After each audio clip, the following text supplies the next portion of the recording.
नमस्कार, मैं शैलेंद्र कुशवाहा और आप देख रहे हैं विंध्य खबर।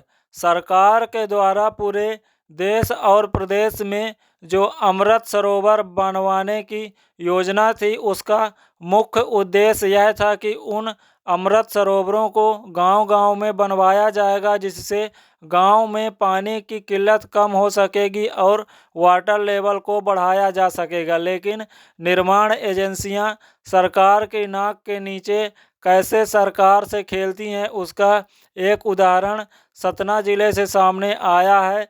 सतना जिले में 80 करोड़ की लागत से कई सारे अमृत सरोवरों का निर्माण कराया गया, जिसमें निर्माण एजेंसियां बड़े व्यापक रूप से भ्रष्टाचार किया और उन सरोवरों में पानी की जगह अब अवैध रूप से निर्माण है और वहां पर खेती की जा रही है।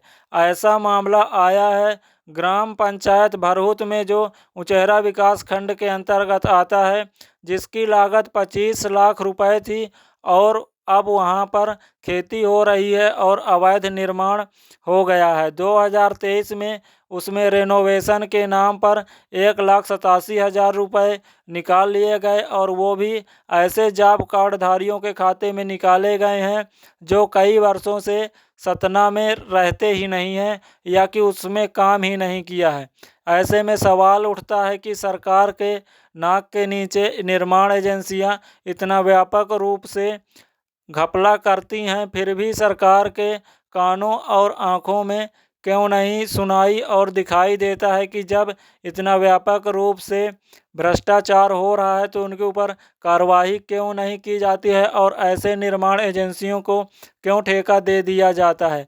आखिर इसका जिम्मेदार कौन है? वैसे भी जो सरकार है वर्तमान में डबल इंजन की सरकार है और भ्रष्टाचार पर प्रहार करने वाली सरकार है, ऐसा उनके नेता कहते हैं, लेकिन उनके नाक के नीचे भ्रष्टाचार हो रहा है और वह देख रहे हैं।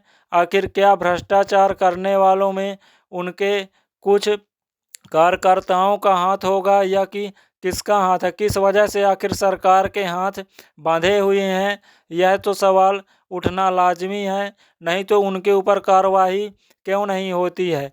जब ऐसे भ्रष्टाचार होगा तो जो आम जनता की मूलभूत आवश्यकताएं हैं, मेडिकल है, शिक्षा है, उस पर कैसे उनका बजट तो कम हो जाता है, लेकिन जो और भी योजना आती हैं उनमें बजट काफ़ी रहता है, फिर इतना बड़ा भ्रष्टाचार क्यों हो रहा है? आप सभी विंध्य खबर यूट्यूब चैनल सब्सक्राइब करें, जिससे आपको सतना जिले सहित देश और विदेश की खबरें मिलती रहें।